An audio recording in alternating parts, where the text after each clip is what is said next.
I'm 71 years old, and on Mother's Day, my daughter made me read a card out loud in front of the entire family. What was written inside didn't just humiliate me, it woke me up from a 40-year dream I didn't know I was living.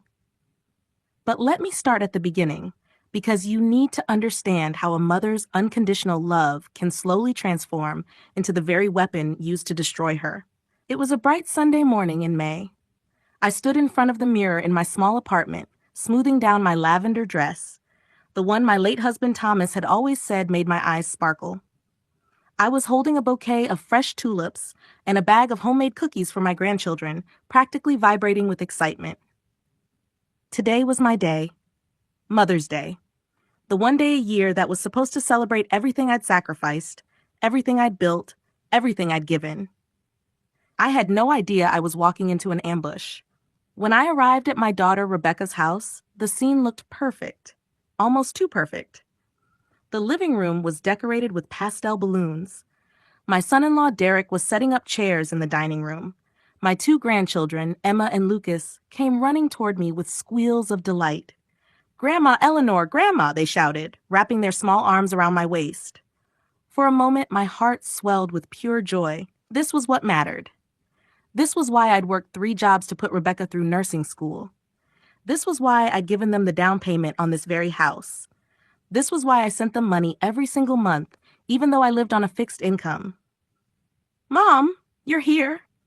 Rebecca emerged from the kitchen, her smile wide but somehow not reaching her eyes. "We have such a special surprise for you today." Something in her tone made my stomach clench, but I pushed the feeling away. I was being paranoid. This was my family, my daughter, the child I'd raised alone after Thomas died when she was only 7. "Come sit down," Derek said, gesturing to the armchair they'd positioned in the center of the room like a throne or a stage. I settled into the chair, my grandchildren sitting cross-legged at my feet. Rebecca disappeared into the kitchen and returned holding a large pink envelope decorated with hand-drawn flowers. "This is from all of us," she announced, her voice bright and theatrical. "We worked really hard on it. Read it out loud so everyone can hear." My hands trembled slightly as I took the envelope. Through the thin paper, I could feel it was a card. Homemade, probably. My grandchildren were watching me with wide, expectant eyes. I opened the envelope carefully, savoring the moment. Inside was a card with more flower drawings and stickers. My heart melted. "Oh, this is so sweet," I whispered, opening the card, and then I began to read aloud. "Roses are red, violets are blue." I paused, smiling at the classic rhyme, but my voice caught on the next words. "You're a constant burden, and frankly, we're through." The smile froze on my face. I must have misread. I blinked and looked again. "Your time has passed, your usefulness is done. Being your family has stopped being fun." My voice cracked. My hands started shaking violently. "You're old, you're needy, you just get in the way." So here's our real message this Mother's Day. Find somewhere else to spend your final years. We're tired of your problems, your complaints, and your tears. The card fell from my trembling fingers. For 3 eternal seconds, there was absolute silence, and then Derek started laughing. A loud, cruel, mocking laugh that echoed through the room. Rebecca covered her mouth, but her shoulders were shaking with suppressed giggles. Even my grandchildren, not understanding but following the adults' cues, began to laugh. "Oh my God, Mom, your face!" Rebecca gasped between laughs. "Derek, did you get it on video?" "Right here," Derek said, holding up his phone. "This is going to be hilarious to watch later." Tears began streaming down my cheeks. I couldn't speak, couldn't move, couldn't breathe. "It's just a joke, Mom," Rebecca said, wiping tears of laughter from her eyes. "Don't be so dramatic. You've always been way too sensitive." Derek walked over and picked up the card from the floor, reading it again with exaggerated drama. "Yeah, Eleanor, lighten up. We're just having fun. But seriously." He paused, his smile fading into something colder. "You have been pretty needy lately. Maybe it's time to look into those senior living places. You know, where you'd be with people your own age." Senior living. The words hit me like a physical blow. But I thought, my voice was barely a whisper. I thought I was here to celebrate Mother's Day with my family. "You are celebrating with us," Rebecca said, sitting down across from me. "But Mom, we need to be realistic. You're not getting any younger. You need professional care. And Derek and I, we have our own lives. The kids have activities. We can't keep dropping everything every time you need something. Every time I need something? I had called Rebecca exactly 3 times in the past year, asking for help. Once when I had the flu and couldn't drive to the pharmacy. Once when my kitchen sink burst and I didn't know how to turn off the water. And once when I fell in the grocery store parking lot and needed a ride home from the emergency room. 3 times. Meanwhile, I had been at their house 3 times a week for the past 5 years, cooking, cleaning, babysitting, paying for things they forgot to budget for. "Grandma, why are you crying?" little Emma asked, her small hand reaching for mine. "Come here, sweetie," Rebecca said sharply, pulling Emma away from me. "Grandma's just being emotional. She'll be fine." I looked at my daughter, really looked at her, and suddenly saw a stranger. When had she become so cold? When had her eyes developed that calculating gleam? Or had it always been there, and I'd simply been too blind to see it? "I should go," I said quietly, using the arms of the chair to push myself up. My legs felt weak, unsteady. "Okay, Mom. Drive safe." Rebecca didn't even stand up to walk me to the door. "We'll call you later." I walked out of that house in a daze, clutching my purse like a lifeline. Behind me, I could hear them already moving on, laughing about something else, my humiliation already forgotten. It was a 10-minute drive back to my apartment. I don't remember any of it. When I finally made it inside, I collapsed onto my couch and sobbed. Deep, wrenching sobs that came from a place so raw I didn't know it existed. I cried until my throat was sore and my eyes were swollen shut.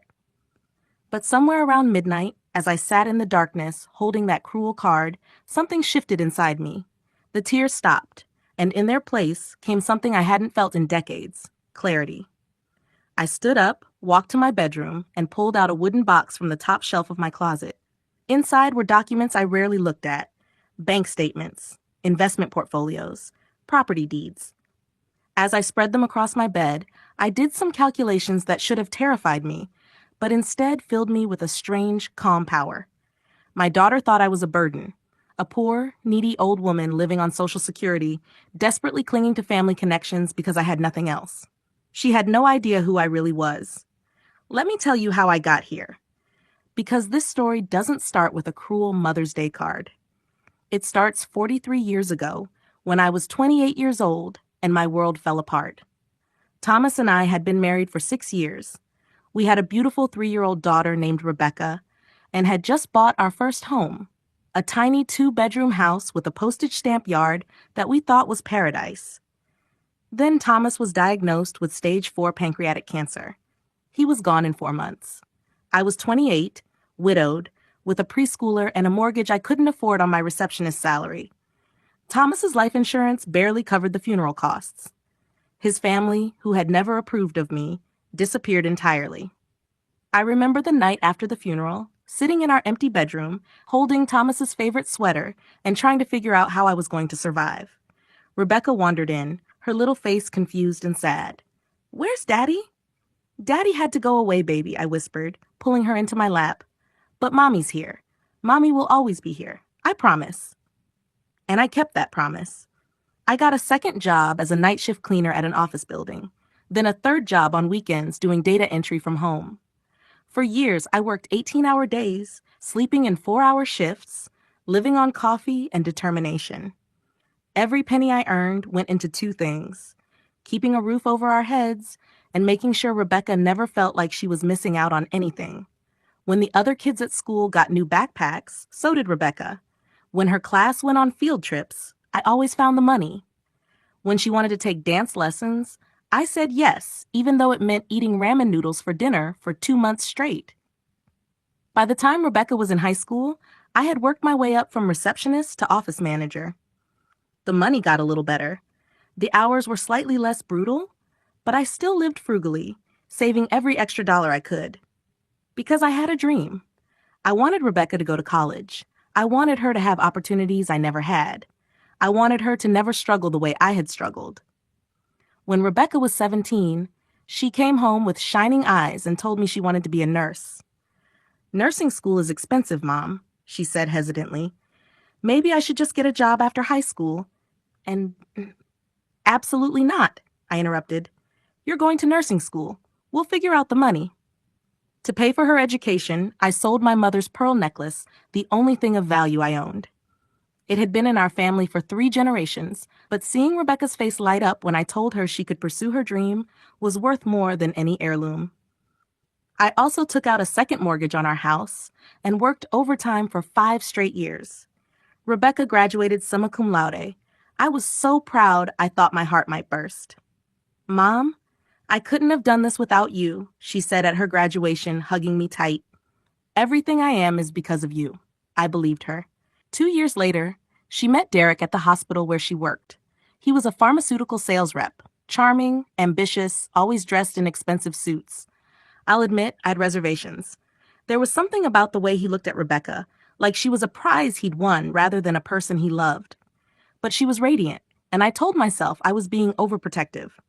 When they got engaged, Rebecca came to me with wedding magazines and dreams of a fairy tale celebration. Mom, I know weddings are expensive, she said carefully. We're thinking of just doing something small.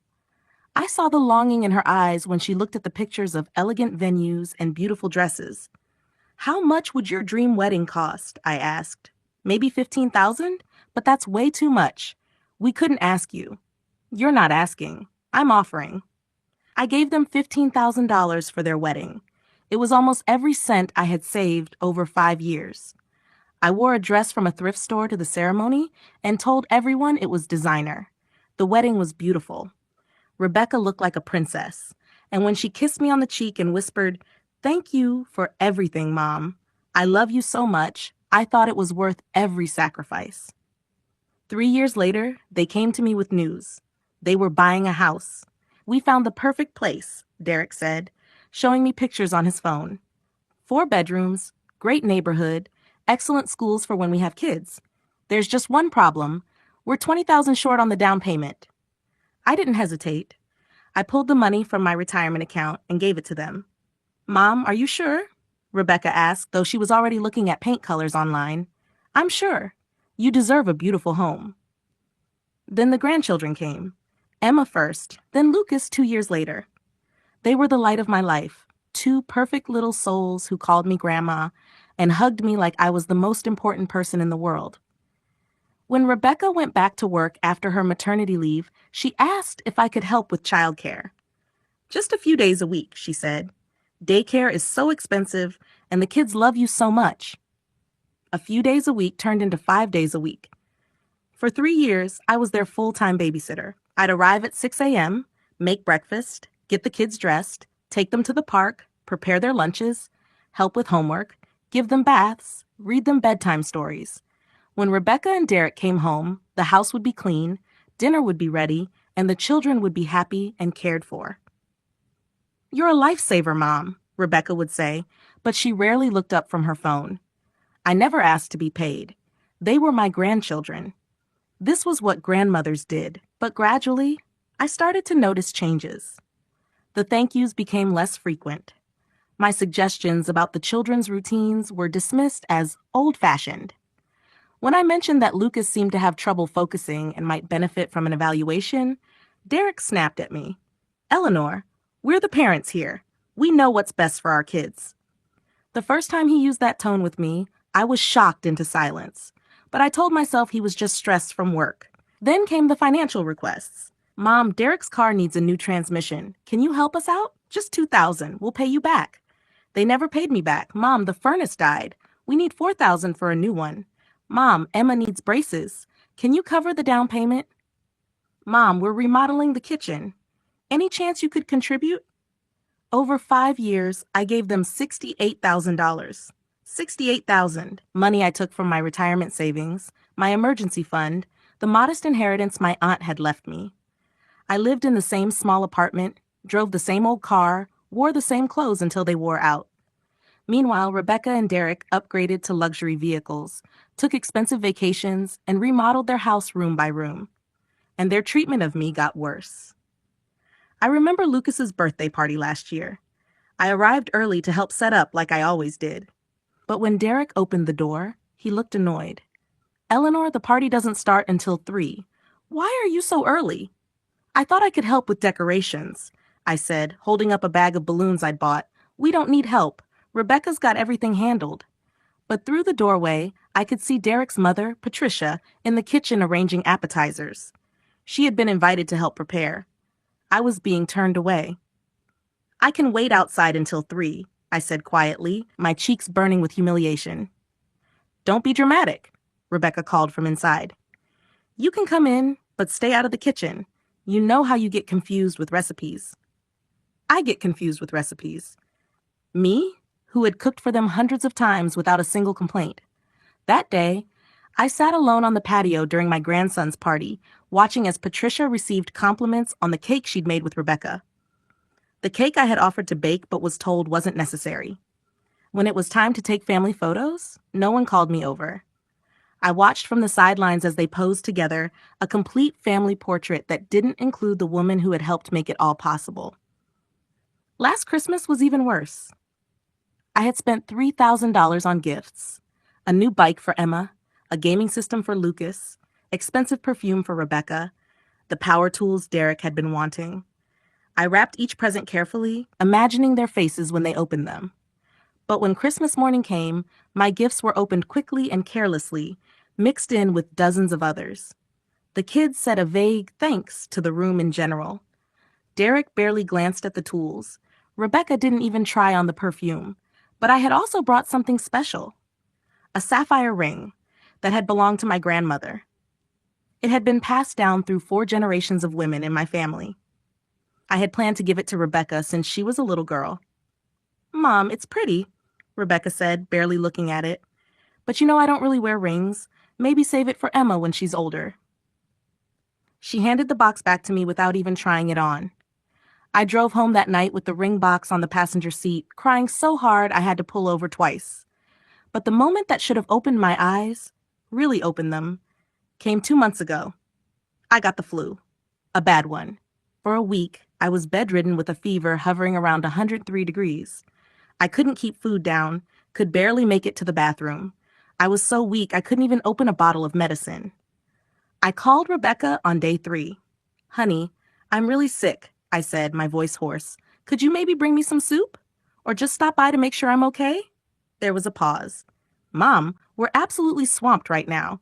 Derek has this huge project and I'm pulling double shifts. Can't you ask one of your neighbors?" "Rebecca, I have a 103-degree fever. I can barely." "Mom, you're being dramatic. It's just the flu. Take some Tylenol and rest. I'll try to call you in a few days." She hung up.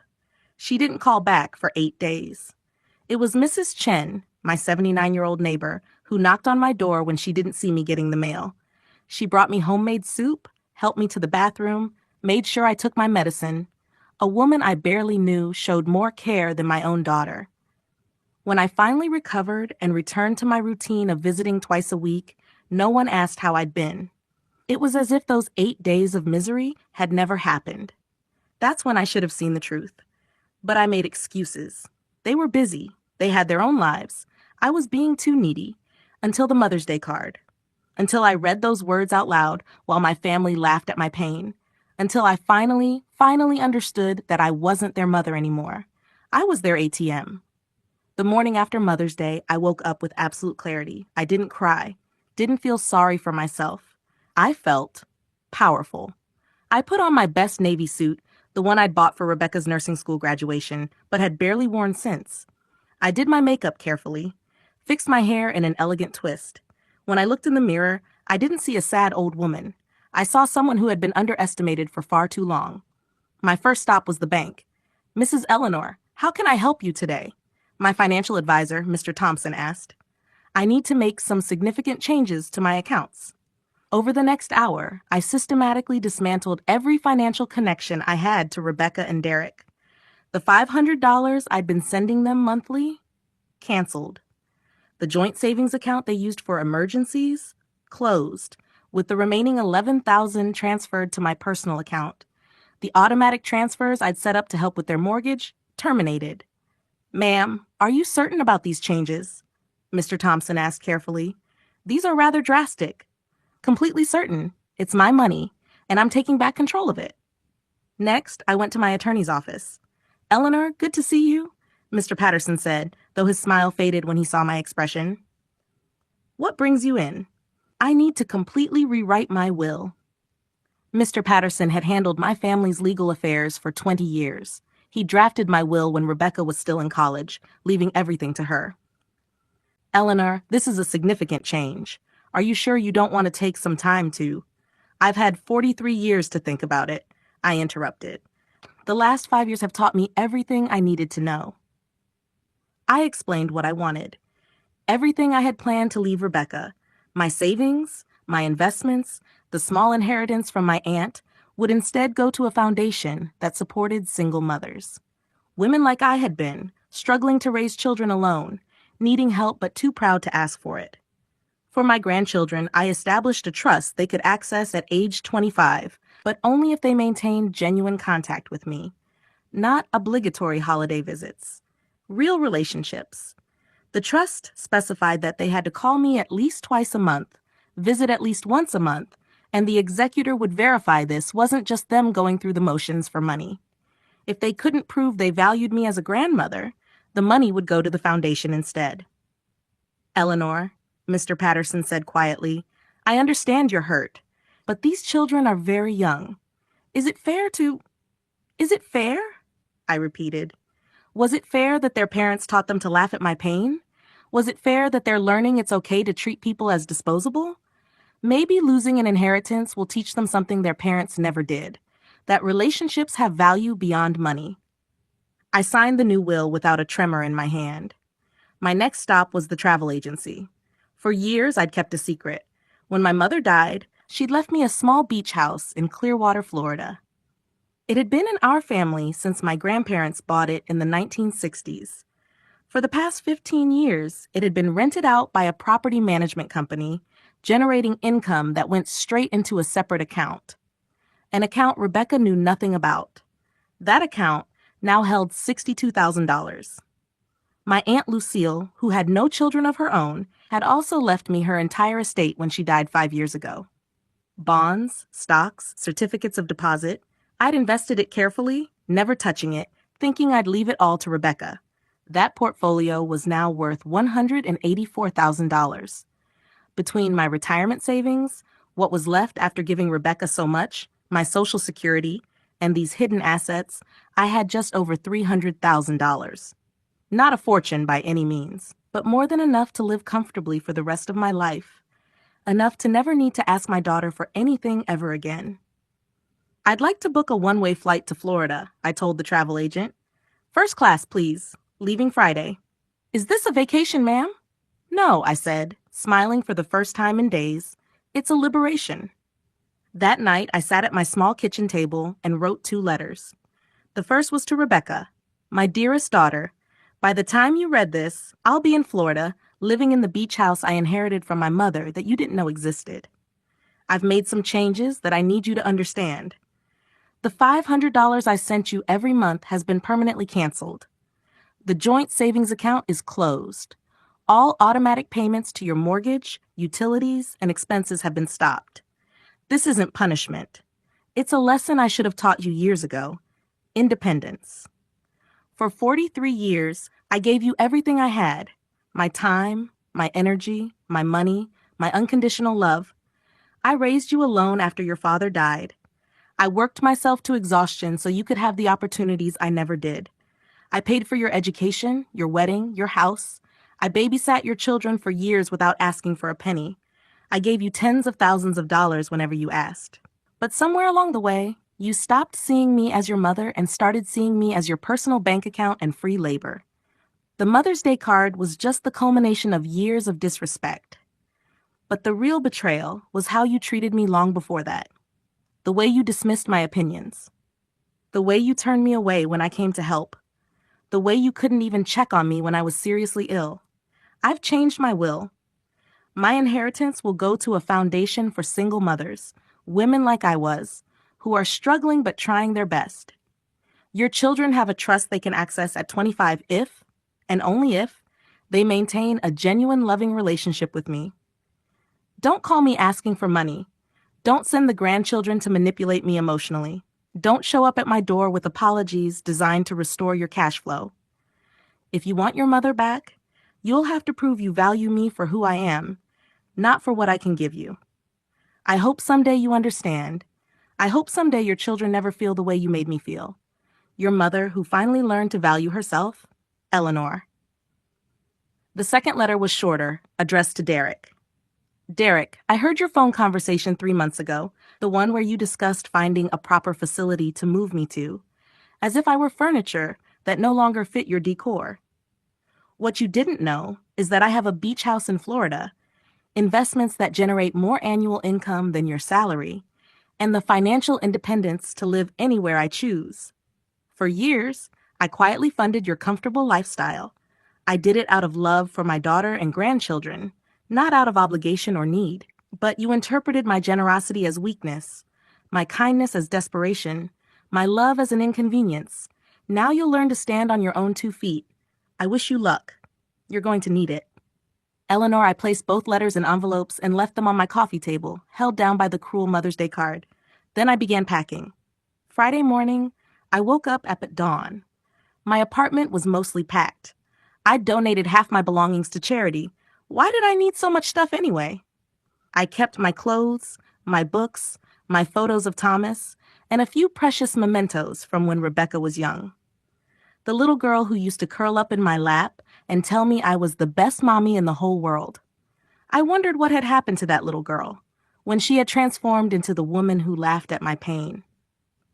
My flight left at 2 p.m. I had arranged for my furniture to be sold or donated. The apartment was being turned over to the landlord at the end of the month. I was burning every bridge, starting completely over at 71 years old, and I had never felt more alive. At 10 a.m., my phone rang. Rebecca? I stared at it for a long moment, then declined the call. She called again immediately. I declined again. Then came a text. Mom, we need to talk. Can you call me? I didn't respond. Another text. Mom, this is important. Please call. I blocked her number. Within minutes, Derek was calling. I blocked him too. They'd found the letters. My phone started ringing nonstop, text after text after text. I turned it off and finished packing. At noon, someone pounded on my apartment door. Mom, I know you're in there. Open the door. Rebecca's voice panicked now, desperate. I stood frozen in my kitchen, my heart pounding. Mom, please, we need to talk about this. You can't just leave. More pounding. Mom, you're being ridiculous, so we made a stupid joke. Are you really going to throw away your entire family over one joke? One joke. That's what she thought this was about. One joke. Not years of disrespect, not taking advantage of my generosity, not laughing at my pain. One joke. Mom. Now Derek's voice. Eleanor, be reasonable. We can work this out. I walked quietly to my bedroom, picked up my suitcase, and went to the back door that led to the parking lot. My car was already loaded with everything I was taking. Behind me, I could still hear them pounding on the front door, their voices getting more desperate. I got in my car, started the engine, and drove away without looking back. The beach house in Clearwater was even more beautiful than I remembered from the photos. It sat right on the Gulf of Mexico, a charming 2-bedroom cottage with a wraparound porch and a view of the water that took my breath away. The property management company had kept it in excellent condition. I arrived just as the sun was setting, painting the sky in shades of orange and pink that seemed almost unreal. I stood on the porch, breathing in the salt air, listening to the waves, and felt something I hadn't felt in years. Peace. My phone, which I turned back on during the flight, had 37 missed calls and 53 text messages. I deleted them all without reading them and blocked every number from my old life. The only people I gave my new number to were Mr. Thompson, my financial advisor, and Mr. Patterson, my attorney. The first week in Florida, I slept for 10 hours a night. I walked on the beach every morning. I read books I'd been meaning to read for years. I ate dinner on the porch, watching the sunset, marveling at how quiet my mind had become. No worries about Rebecca's problems, no midnight calls asking for emergency money, no guilt about not doing enough, just peace. In the second week, I started exploring the area. I found a wonderful farmer's market on Saturdays. I joined a book club at the local library. I met my neighbors, a retired couple named Jim and Carol, who invited me over for dinner and actually seemed interested in my stories. You seem so vibrant, Carol said one evening. It's inspiring to see someone embrace a new chapter like this. I should have done it years ago, I said honestly. By the third week, I'd established a routine. Morning walks on the beach, afternoons reading or taking art classes at the community center, evenings with new friends, or quiet dinners alone. I wasn't lonely. For the first time in my life, I understood the difference between being alone and being lonely. I had been lonely for years, surrounded by family who didn't value me. Now I was alone, surrounded by possibilities. 6 weeks after I left, a letter arrived from Rebecca, not to my Florida address. She didn't have that. It came through Mr. Patterson's office, forwarded to me with a note asking if I wanted to respond. I almost threw it away without reading it. But curiosity won. Dear Mom, I don't know how to start this letter. I've written it a dozen times and nothing sounds right. You were right about everything. It took you leaving for me to see what I'd become. Derek and I have been fighting constantly since you left. Money is tight without your help, and we're both so stressed. But that's not what made me realize how wrong I was. It was Lucas. Last night, he asked me why you left. He said Grandma must not love us anymore because we were mean to her. I told him that wasn't true. But then he said, but we laughed when she cried. You told me laughing at people when they're sad is being a bully. Were we bullies to Grandma? I didn't have an answer for him. I've been replaying every interaction we had over the past few years. And Mom, I'm so ashamed. You were always there for us. Always giving. Always helping.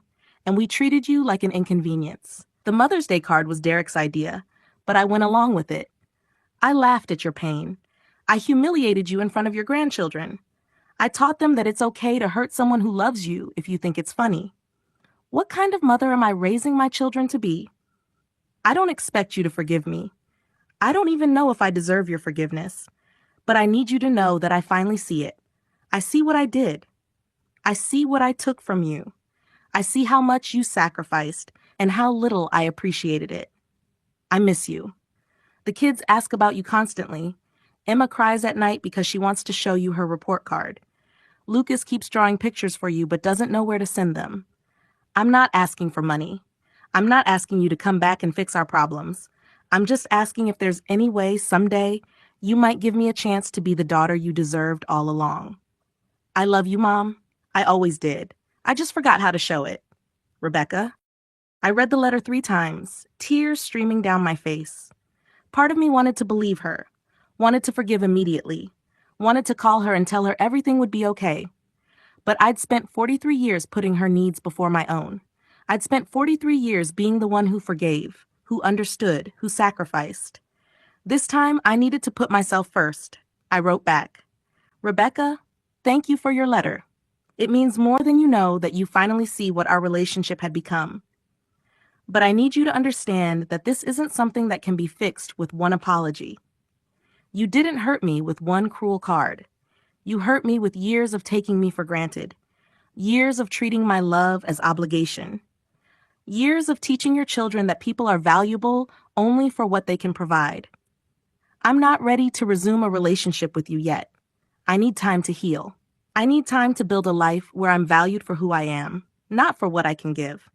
But I am willing to start over, slowly, if you're genuinely committed to change. Here's what I need. 1. Family therapy. You, Derek, and the children need to work with a therapist to understand how your actions affected me and how to build healthier relationships. 2. Time.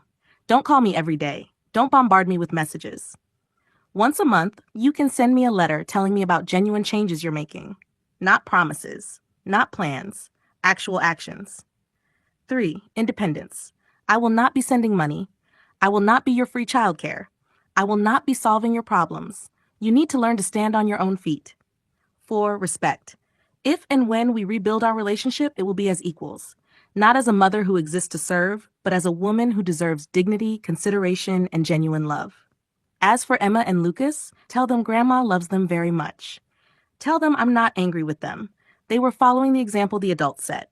When they're older, if they choose to have a relationship with me based on genuine connection rather than obligation, I'll be here. But that's up to them. And it's up to you to raise them to understand what real family means. I hope you succeed, Rebecca. Not for me, but for them. With cautious hope, Mom. 3 months passed. True to my word, I didn't call Rebecca, didn't reach out, didn't make it easy. Every few weeks, a letter would arrive through Mr. Patterson's office. The first letter included a receipt for their first family therapy session. Rebecca wrote about how painful it was to hear Emma say, "I thought Grandma was supposed to take care of us. That's what grandmas do." The therapist had asked, "And what do you think your job is toward Grandma?" Emma hadn't had an answer. The second letter described how they'd had to cut back on expenses. No more expensive vacations, no more eating out 3 times a week. Derek had taken a second job. Rebecca was working extra shifts. "It's hard," she wrote, "but it's also forcing us to work as a team instead of relying on you to fix everything." The third letter made me cry. Rebecca had taken Emma and Lucas to volunteer at a senior center.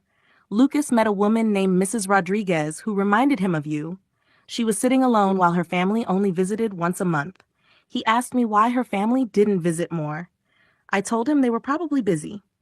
He looked at me and said, "That's what you always said about Grandma? Were we too busy for Grandma, Mommy?" I couldn't lie to him. I said yes, we were too busy for the most important person in our lives. He cried. So did I.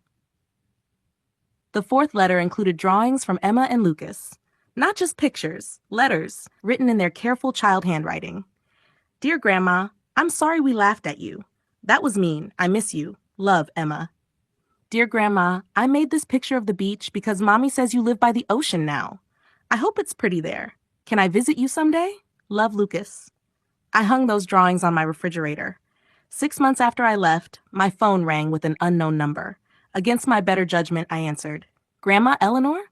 Emma's voice, tentative, nervous. "Emma, sweetheart, how did you get this number?" "Mr. Patterson gave it to Mommy, and she said I could call if I promised not to ask you for anything." "I'm not asking for anything, Grandma. I just wanted to hear your voice." I sat down on my porch, tears already forming. "I miss you," Emma continued. "I'm sorry we were mean to you on Mother's Day. I didn't understand it was mean until Lucas said we were bullies. We weren't supposed to be bullies." "No, baby, you weren't," I said softly. "But you learned from that mistake. That's what's important."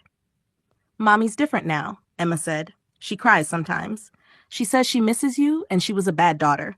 Is she a bad daughter, Grandma?" I took a deep breath. "She made mistakes, sweetheart, but she's trying to fix them. That takes courage." "Can you come visit us for Christmas?" Emma asked hopefully. "Or can we come visit you? I want to see the ocean, and I want to hug you." My heart clenched. "Not this Christmas, sweetheart, but maybe next year, if everyone keeps working on being better." "I will, Grandma, I promise. I write you letters even when I can't send them. I have 17 letters saved up for when you're ready." After we hung up, I sat on my porch and watched the sunset and cried. Not from pain this time, but from something more complicated. Hope, maybe. Or the bittersweet understanding that healing takes time. It's been a year now since I left. I'm 72 years old. I live in my beach house in Florida. I volunteer at the local senior center, helping other elderly people who've been abandoned by their families. I take painting classes on Tuesdays.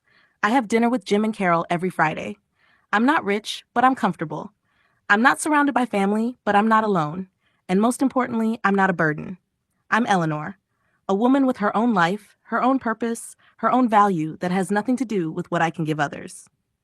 Last week, I received a letter from Rebecca. Inside was a plane ticket to Tampa, dated for next month. Not a demand, an invitation. "Mom, we understand if you're not ready, but we'd like to try. The kids have been in therapy. Derek and I have been in therapy. We've learned a lot about boundaries, respect, and what it means to be family. We'd like to show you, not just tell you. No expectations, no obligations, just a weekend visit. Your choice." I haven't decided yet whether I'll go. Part of me wants to believe they've truly changed, wants to see my grandchildren and rebuild something real. But another part of me knows that I don't need them anymore to be complete. I've built a life here, a good life, a life where I matter not because of what I provide, but because of who I am. Maybe that's the real lesson in all of this. Love isn't supposed to deplete you. Real family doesn't take and take until there's nothing left. True relationships honor your worth without you having to prove it over and over again. I spent 43 years believing that sacrifice equaled love. that giving until it hurt was what good mothers did. But now I understand. The greatest gift I can give my daughter isn't my money or my time or my endless forgiveness. It's teaching her that relationships require mutual respect, that people, even elderly mothers, deserve dignity, that you can't love someone well if you don't value them. Whether Rebecca has truly learned that lesson, I don't know yet. But I've learned mine, and that's enough. Yesterday, I was sitting on my porch reading when a car pulled up in front of my house. For a moment, my heart stopped. I thought Rebecca had shown up uninvited. But it was Mrs. Chen, my old neighbor from my previous life, the woman who'd taken care of me when I had the flu while my own daughter couldn't be bothered. Eleanor, I hope you don't mind. Rebecca gave me your address. I was visiting my son in Tampa and wanted to stop by. We sat on my porch for 3 hours, drinking lemonade and watching the waves. You look happy, she said finally. Really happy, like a weight's been lifted. I am happy, I realized. For the first time in years, I'm genuinely happy. Your daughter came by the old apartment building a few months ago, Mrs. Chen said carefully. She was crying, said she'd made a terrible mistake and didn't know how to fix it. She's written me letters, I said. She's trying. Will you forgive her? I thought about that question for a long time. I already have forgiven her, I said finally. But forgiveness doesn't mean forgetting. It doesn't mean going back to how things were. It means acknowledging the hurt, learning from it, and deciding what comes next. And what comes next for you? Mrs. Chen asked. I looked out at the ocean, at the life I'd built from the ashes of my old one. Whatever I choose, I said. That's the beautiful part. For the first time in my life, what comes next is entirely my choice. I did go visit for that weekend. It was awkward at first. Decades of hurt don't disappear overnight, but something was different. When I arrived, Emma and Lucas ran to me with genuine joy, not because they'd been told to, but because they'd missed me. Rebecca hugged me and whispered, "Thank you for giving us another chance." Derek apologized, a real apology, not the dismissive, sorry you're upset kind. He looked me in the eye and said, "I treated you terribly. I thought you were weak because you were generous. I was wrong." We spent the weekend together, but it was different than before. They didn't expect me to cook or clean or solve their problems. We went to a restaurant for dinner. They paid. We visited the aquarium. They paid for my ticket. When Emma asked if I could babysit next month, Rebecca immediately said, "Only if you want to, Mom, and only if we pay your regular babysitting rate." "I don't need money," I said. "We know," Rebecca replied, "but you deserve to be valued for your time." It wasn't perfect. There were moments of tension, old patterns trying to resurface. But when they did, we talked about them. We addressed them. We didn't just sweep them under the rug. I returned to Florida feeling cautiously optimistic. Over the next year, we rebuilt our relationship slowly. Rebecca and the kids came to visit me twice. I went to visit them 3 times. We video called every other week. Real conversations, not just obligation check-ins. For Emma's 9th birthday, instead of sending money, I sent a painting I'd made in my art class. She hung it in her bedroom and sent me a photo, saying it was her most special present ever. For Christmas, instead of expensive gifts, we established a new tradition. Everyone writes letters to each other, saying what they appreciate. No money, no things, just words of genuine love. Rebecca's letter to me this year said, "Mom, you taught me the hardest lesson I've ever learned. You taught me that love without respect is worthless, that people, including elderly mothers, deserve dignity, that relationships require effort from both sides. I'm sorry it took losing you to learn it. Thank you for coming back, even though you didn't have to." My letter to her said, "You made mistakes. So did I. I should have taught you boundaries earlier, should have demanded respect instead of hoping for it. But we both learned, we both grew, and now we have a chance to build something real. I'm proud of the woman you're becoming." Today is Mother's Day again. I'm sitting on my porch in Florida, watching the ocean, feeling the warm sun on my face. My phone rings. It's a video call from Rebecca. When I answer, all 4 of them are crowded onto the screen. Rebecca, Derek, Emma, and Lucas. "Happy Mother's Day, Grandma," the kids shout. "We have something for you," Emma says. She holds up a card to the camera. "We made it together. Do you want us to read it?" "Yes, please," I say, my heart both nervous and hopeful. Emma reads, "Roses are red, violets are blue. Grandma, we love you, and we finally see your value too." Lucas adds, "You're not a burden, you're a treasure. We're sorry it took so long to see. Thank you for teaching us what family should be." Rebecca's voice is thick with emotion. "We love you, Mom, for who you are, not for what you can give. Happy Mother's Day to the strongest woman we know." I'm crying now, but they're good tears. I love you all too. I say, thank you for this, for really trying, for changing. After we hang up, I sit on my porch holding my phone, thinking about the journey from last Mother's Day to this one. Last year, I received a card that destroyed me. This year, I received a card that restored me. The difference wasn't just in the words on the card. The difference was that I'd learned to value myself enough to demand better, to walk away from toxicity, to build a life where I matter. And in doing so, I taught my family the most important lesson they'd ever learn. People who truly love you will prove it not with words, but with actions. Not once, but consistently. Not when it's convenient, but especially when it's hard. I'm 72 years old. I live alone in a beach house in Florida. I see my family a few times a year, and we're slowly rebuilding trust. And for the first time in my life, I'm exactly where I'm supposed to be. Not as someone's ATM, not as someone's free labor, not as someone's burden, but as Eleanor, a woman of value, a woman of strength, a woman who finally learned that the greatest love you can give yourself is the courage to demand the respect you deserve. That Mother's Day card changed my life, not because it broke me, but because it finally woke me up. If you enjoyed this story, please like, subscribe, and comment below telling me what city you're watching from. Have you ever had to walk away from toxic family members? How did you find the courage? Share your story in the comments. You never know who might need to hear it. Remember, you teach people how to treat you by what you're willing to accept. Never accept less than the respect and love you deserve. See you in the next story, with love and respect.